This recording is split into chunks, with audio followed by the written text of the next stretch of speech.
السلام علیکم ناظرین، انفو سپیکر کی جانب سے ایک نئی ویڈیو کے ساتھ آپ کی خدمت میں حاضر ہوں۔ ناظرین، آج کی ویڈیو میں بات کروں گا ایک کم سن بچے کے بارے میں جو کہ اپنے منہ کے حساب سے 4 گنا بڑی زبان رکھتا ہے، ایک عجیب الخلقت کتے کی پیدائش کے بارے میں، اور گھر کے باہر پڑی برف کو ہٹانے کے لیے شہری کی انوکھی حرکت کے بارے میں۔ ویڈیو شروع کرنے سے پہلے آپ سے گزارش ہے کہ میرے چینل کو ضرور سبسکرائب کریں اور ساتھ ہی بیل آئیکن کو ضرور پریس کریں۔ ناظرین، یوکرین میں شام کو ایک شخص نے پولیس کو فون کر کے کہا کہ اس نے اپنی والدہ کے ساتھی کو قتل کر دیا ہے۔ اس شخص نے ساتھ ہی پولیس کو یہ بھی بتایا کہ جب وہ اسے گرفتار کرنے آئے تو اپنے ساتھ برف ہٹانے کے لیے بیلچہ بھی لے کر آئے، کیونکہ اس کے علاوہ اس تک پہنچنے کا کوئی راستہ نہیں۔ متعلقہ افسران اپنے ساتھ بیلچہ لے کر نہیں گئے، لیکن SUV گاڑی میں اس شخص کے گھر تک پہنچنے میں کامیاب رہے۔ وہاں پہنچنے کے فوراً بعد پولیس کو پتہ چلا کہ جس شخص کے قتل ہونے کا فون پر کہا گیا تھا وہ زندہ اور سلامت ہے اور اس پر کسی نے حملہ نہیں کیا تھا۔ ترجمان نے بتایا کہ قاتل نے فوراً اعتراف کیا کہ اس نے جھوٹی کال کی تھی، کیونکہ میونسپل سروسز کے اہلکاروں نے سنیچر کی صبح سڑک سے برف صاف تو کی تھی، لیکن وہ اس سے مطمئن نہیں تھا۔ پولیس حکام کے مطابق فون کرنے والے شخص کو جھوٹی شکایت کرنے پر 3 پاؤنڈ کا جرمانہ عائد کیا گیا۔ اس شخص نے فون پر صرف قتل کا اعتراف اس لیے کیا کہ پولیس اس کے گھر کے سامنے پڑی ہوئی برف ہٹانے کے لیے اقدامات کرے گی، لیکن پولیس کو پہنچنے پر معلوم ہوا کہ قتل کی کوئی واردات ہوئی ہی نہیں۔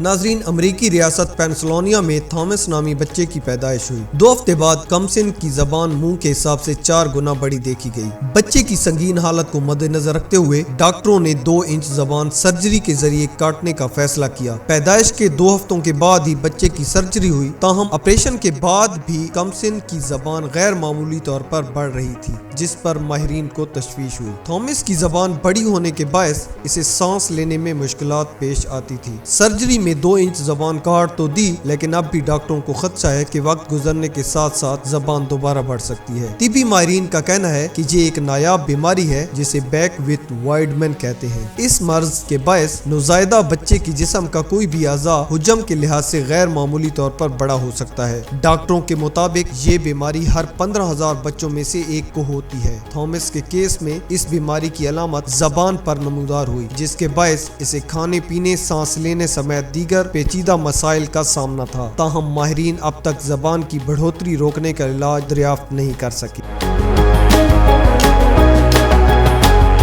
ناظرین، فلپائن کے صوبے اکلان میں کتے کے 2 بچوں کی پیدائش ہوئی۔ ایک کتا نارمل تھا، جبکہ دوسرے کتے کی 1 آنکھ، 2 زبانیں اور ناک موجود نہیں تھی۔ یہ دیکھ کر ایمی ڈی مارٹن نامی کتے کا مالک حیران رہ گیا۔ جب ایمی نے اسے اٹھایا تو کتے نے سانس لینے کی کوشش کی۔ اس کی 2 پھیلی ہوئی بڑی زبانیں لٹکتی ہوئی دکھائی دے رہی تھی۔ اس کی 1 آنکھ تھی جو ماتھے کے بیچ میں تھی اور اس کی ناک موجود نہیں تھی۔ کتے کے مالک ایمی کا کہنا تھا کہ کتے کو دودھ پینے میں مشکلات کا سامنا کرنا پڑ رہا تھا، تو میں نے اسے ایک فارمولے کے تحت فیڈ دی اور امید ظاہر کی کہ وہ زندہ رہے گا، لیکن کچھ ہی دیر بعد سائیکلوپس نامی کتا سانس لینے میں دشواری کے باعث مر گیا۔ امید کرتا ہوں ناظرین آج کی یہ ویڈیو آپ کو پسند آئی ہوگی۔ ملتے ہیں نیکسٹ ویڈیو میں، تب تک کے لیے اللہ حافظ۔